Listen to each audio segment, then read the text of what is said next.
복된 소식 아름다운 소리 AM 1590kHz 시카고 기독교 방송입니다.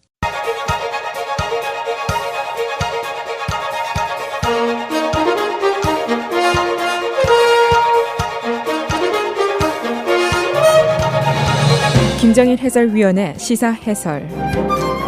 세상을 넓게 봅니다. 삶의 지평이 넓어집니다.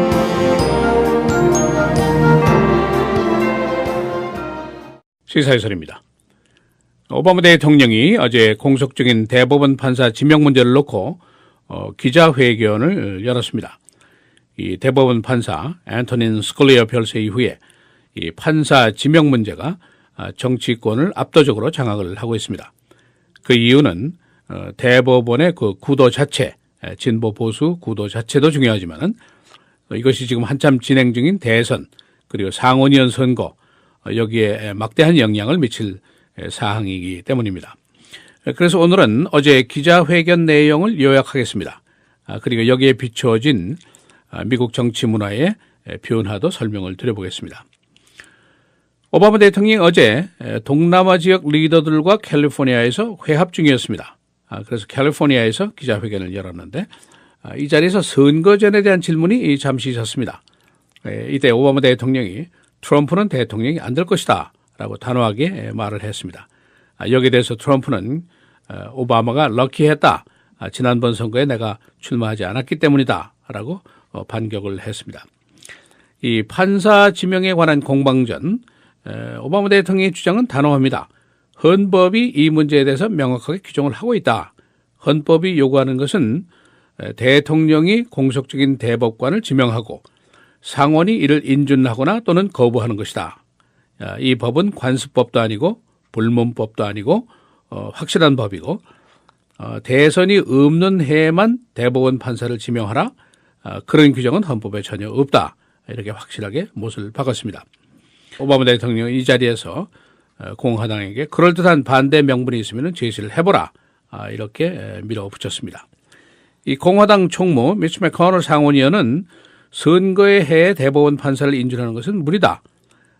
차기 대통령의 몫이다. 이런 주장을 했습니다. 또 여기에 대해서 많은 공화당 의원들이 그의 주장에 동조를 해왔었습니다.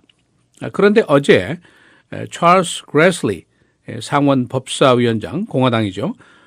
약간의 여지를 여는 말을 했습니다. 지명자가 누구인지 그때까지 기다렸다가 결정하겠다. 이렇게 얘기를 했습니다. 그 약간의 여지를 둔 이유가 있는데 첫째로는 공화당 내부에서 이 공화당이 하나의 그 방해꾼으로 비춰지는 것을 경계하자 자칫하면은 정치적인 손실을 초래할 수 있다는 계산 때문입니다. 또 한 가지는 그 purple states들, red state도 아니고 blue state도 아니고 민주당도 아니고 공화당도 아니고 중도적인 그 주의 여론이라든가 언론들을 조사해 보니까 지명할 수 없다는 주장에 대해서 비난을 가하는 경향이 나오고 있습니다. 이것을 자칫 잘못하면 선거에서 큰 손해를 보게 되죠.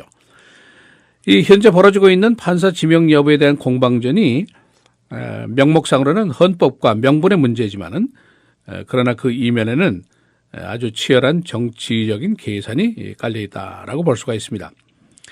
특히 지금 양극화 현상의 심각한 정치 풍토 속에서 과연 어떠한 주장이 이 선거의 해에 정치적인 이득을 가져올 수 있을 것인가, 이것을 계산하는 겁니다. 사실 이것이 실제적인 공방전의 내용이라고 볼 수가 있습니다. 지금 정치 풍토를 한마디로 얘기하면 양극화 현상이다, 폴라리제이션이다, 그런 얘기를 이제 벌써 몇 년 동안 해오고 있는데 진보와 보수 측의 견해가 전혀 공통분모를 갖지 못하는 현상입니다.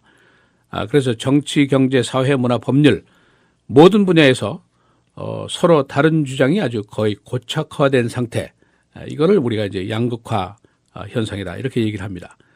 그런데 이제 양극화 시대의 새로운 정치적인 현상이 벌어지고 있는데 지금까지 선거에서는 보수 진영, 진보 진영 사이에 있는 중도적인 독립적인 표, 이 표의 향방이 매우 중요했습니다. 그런데 이것이 변해서 지금은 자기 블록 내에 있는 표를 더 강력하게 동원하는 것이 더 중요하다.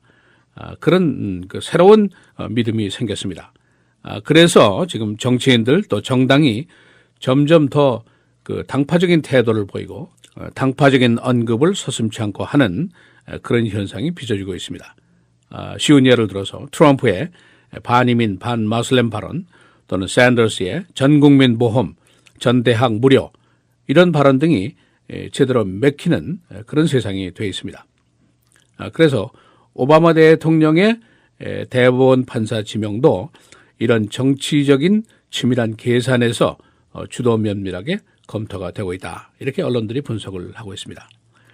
요즘 일각에서는 이 대법원, 사법부인데 대법원이 정치화되는 데 대한 우려를 가지고 있습니다. 다시 말해서 법원이 결국은 정의와 불의를 판결하는 기관인데 그러나 이제는 더 이상 이 저스티스의 문제가 아니라 정치의 문제가 되고 말았다. 그런 우려입니다. 그렇다면은 진보적인 정의는 과연 무엇인가? 보수적인 정의는 과연 무엇인가? 이런 질문이 생길 수가 있고 이렇게 양극화 현상이 고착화되는 새로운 정치 문화가 점점 더 심화되고 있다. 이렇게 볼 수가 있습니다. 지금 언론들이 내놓고 있는 판사 지명에 대한 여러 가지 시나리오들이 있는데 아주 간략하게 요약을 해보겠습니다. 첫째는 오바마 대통령이 진보 측을 자극할 수 있는 다시 말해서 투표에 모두 진보 측들이 나올 수 있게 할 수 있는 인사를 천거한다. 그러면서 동시에 공화당을 좀 궁지에 몰게 하는 인사를 천거한다. 그런 시나리오입니다. 예를 들면 현 법무부 장관입니다. 로리타 린치 장관, 하버드대 졸업생이죠. 연방검찰총장 했죠. 흑인이죠. 여성이죠. 또 공화당 측에서도 지지도가 높은 인물입니다. 이렇게 될 경우에는 진보적인 주들 또 흑인 다수의 주들이 민주당 표를 크게 동원할 수 있는 것이 가능하다. 또 이런 시나리오가 만일 현실화될 경우에는 특히 일리노이주의 마크 상원의원이 매우 곤경에 빠질 것이다. 그런 시나리오가 나와 있습니다. 또 다른 시나리오는 진보 진영의 스타 플레이어를 후보로 내세운다. 그런 이론입니다. 예를 들어서 엘리자베스 워런 상원의원 같은 사람, 매사추세츠 출신의 민주당 여성 의원이죠. 하버드 법대 교수입니다. 그리고 이 사람이 경제 불균형 해소, 대형 금융사 해체 이런 주장을 했는데 이 사람이 나오게 되면 민주당 내 결속이 강화될 것이다. 그러면 진보적인 인사들 또 젊은 층들이 크게 동원이 될 것이다. 또 더 나아가서 클린턴 지지층과 샌더스 지지층이 합해서 민주당 표가 배가 되는 효과가 있을 것이다.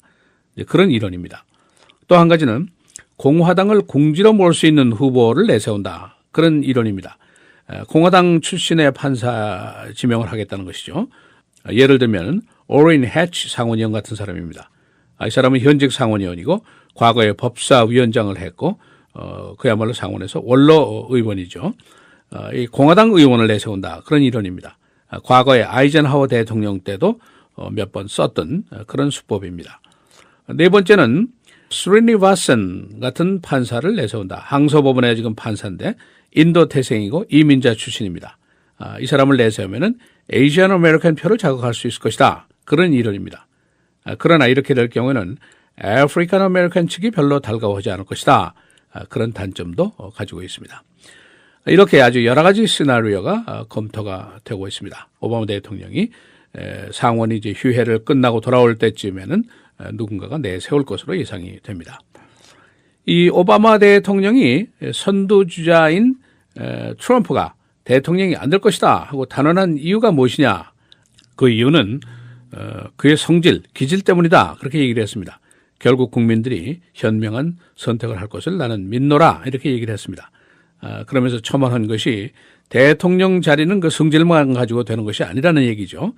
핵무기를 발사할 수 있는 코드를 갖고 있는 사람이 대통령이고 21살 이상 된 사람들을 전쟁터에 내보낼 수 있는 사람이 대통령이고 미국뿐 아니라 최소한도 20여 개의 동맹국들의 안보를 함께 책임지는 자리가 바로 대통령 자리다. 그렇게 얘기를 하면서 오바마 대통령 자신이 미국 국민에 대한 믿음이 있다. 대통령 자리는 serious job이다. 그렇게 얘기를 했습니다. 여기에 대해서 트럼프가 반격을 한 것은 지난번 선거에 내가 안 나온 거를 다행으로 생각하시오. 다시 얘기하면 내가 나왔으면 그대는 대통령 안 됐어. 그렇게 반격을 했습니다. 시사해설 김정일입니다.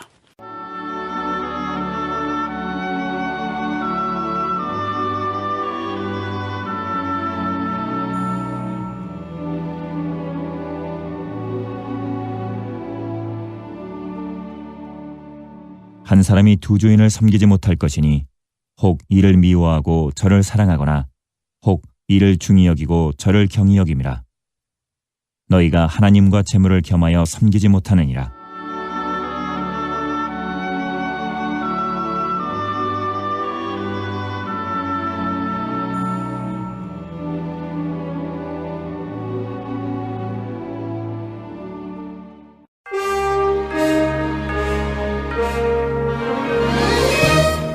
헤드라인 뉴스입니다. 토요일 사우스캐롤라이나 공화당 예선을 앞두고 트럼프가 크게 앞섰습니다. 트럼프 38%, 크루즈 22%. 오늘도 각 후보들 간에 험악한 비난전이 계속되고 있습니다. 한편 민주당의 경우에는 클린턴이 56%, 샌더스 38%로 클린턴이 크게 앞섰습니다. 그러나 토요일에 벌어지는 네바다 예선 막상막하의 근접전이 펼쳐지고 있습니다. 클린턴 48%, 샌더스 47%. 당초에는 소수계가 많은 네바다에서 클린턴의 우세가 예상됐지만 초반전 승리의 여세를 몰고 샌더스가 크게 추격을 했습니다. 타이완은 중국이 사우스 차이나시 섬에 미사일 기지를 구축했다고 밝혔습니다. 왕이 중국 외교부장은 이에 대해서 시인도 부인도 하지 않았습니다. 미국은 중국에게 해상 군사기지 구축을 중단하라고 항의해왔습니다. 유럽이 난민 위기에 대처하기 위한 정책을 아직 세우지 못했습니다. 금년 봄부터 유럽으로 탈출되는 난민들이 크게 늘어날 것으로 예상이 되고 있습니다. 유럽은 오늘 회합을 갖고 이 문제를 논의합니다. 시리아 휴전이 금요일부터 실시됩니다. 그러나 아직도 구체안이 없습니다. 러시아는 어제도 시리아 북부 지역에 대한 공격을 강화해서 학교, 병원 등이 파괴됐습니다. 지카 바이러스 모기가 남성에게 위험합니다. 이 바이러스는 정액 내에 잠복했다가 여성 파트너로 옮겨지고 결국 태아에게 피해를 입히게 됩니다. 브루스 라너 주지사가 오늘 새 예산안을 또 제출합니다. 지난해 제출한 예산안이 아직 통과도 되지 않은 상태입니다. 전례 없는 주지사와 민주의회와의 대결로 주 예산이 8개월 동안이나 통과되지 못하고 있습니다. 이에 따라서 각종 소셜 서비스 그리고 대학 자금 등이 큰 피해를 입고 있습니다. 스타 워즈 박물관 건립을 놓고 법정 공방전이 계속되고 있습니다. 시카고시는 어제 건립 허용을 연방법원에 요청했습니다. 이 박물관 건립은 환경보호 시민단체의 제소로 실시되지 못하고 있습니다. 힐러리 클린턴이 오늘 시카고에서 캠페인을 벌이게 됩니다. 또한 선거기금 모금 운동도 벌입니다. 한편 버니 샌더스가 오늘 시카고에서 자신의 선거 사무소를 개설하게 됩니다. 내일부터 기온이 올라갑니다. 오늘 목요일, 금요일 계속해서 맑고 흐리고 오늘 최고 32도, 내일 42도, 금요일 57도까지 올라가겠습니다. 토요일, 주일 계속해서 맑고 토요일의 최고는 53도, 주일은 51도입니다.